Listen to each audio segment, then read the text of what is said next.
द्वापर युग की बात है। भगवान श्री कृष्ण और सुदामा बचपन के घनिष्ठ मित्र थे। दोनों गोकुल में साथ पढ़ते थे। श्री कृष्ण जो गोकुल के राजा नंद के पुत्र थे और सुदामा जो एक गरीब ब्राह्मण के पुत्र थे।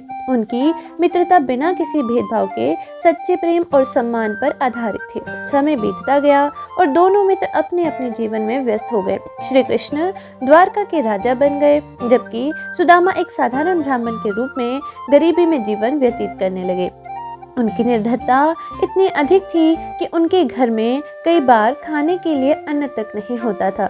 एक दिन सुदामा की पत्नी ने उनसे कहा, आपके मित्र श्री कृष्ण द्वारका के राजा हैं, क्यों ना आप उनसे अपनी स्थिति के बारे में बताएं, वे आपकी अवश्य मदद करेंगे। सुदामा ने पहले संकोच किया, लेकिन फिर अपने मित्र से मिलने का निश्चय किया। सुदामा अपनी पत्नी से आग्रह पर कृष्ण से मिलने के लिए तैयार हुए। उनकी पत्नी ने उनके साथ ले जाने के लिए चावल की पोटली बांधी, क्योंकि सुदामा जानते थे कि कृष्ण को चावल बहुत प्रिय है। जब सुदामा द्वारका पहुंचे तो उनकी आंखें उस भव्यता को देखकर चकित हो गई। द्वारका नगरी सोने चांदी से चमकती थी, लेकिन उनके मन में केवल अपने मित्र से मिलने की खुशी थी। जैसे ही श्री कृष्ण ने अपने बचपन के मित्र सुदामा को देखा, वे सिंहासन से दौड़ते हुए नीचे आए।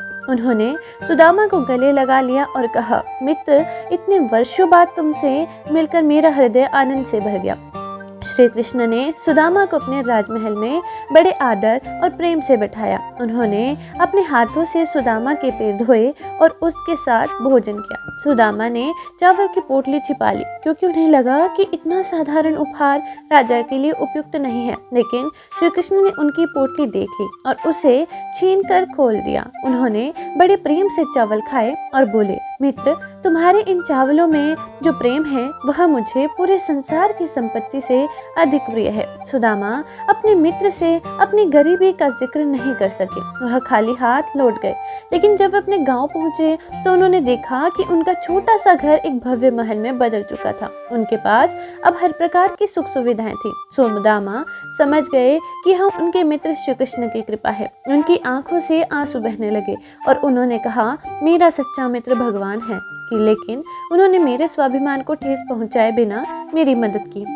इस कथा से हमें यह सीखने को मिलता है, सच्ची मित्रता जाति, धन और भेदभाव से परे होती है। प्रेम और श्रद्धा से दिया गया छोटे से छोटा उपहार भी अनमोल होता है। जो व्यक्ति सच्चे दिल से भगवान पर विश्वास करता है, उसकी सहायता भगवान अवश्य करते हैं। दूसरों की मदद करते समय उनके स्वाभिमान को सम्मान करना सबसे बड़ी नेकी है। और इस तरह श्री कृष्ण और सुदामा की यह कथा आज भी सच्ची मित्रता, प्रेम और ज्ञान का अनुपम उदाहरण है। तो जय श्री कृष्णा कमेंट सेक्शन में लिखना बिल्कुल मत भूलना और साथ ही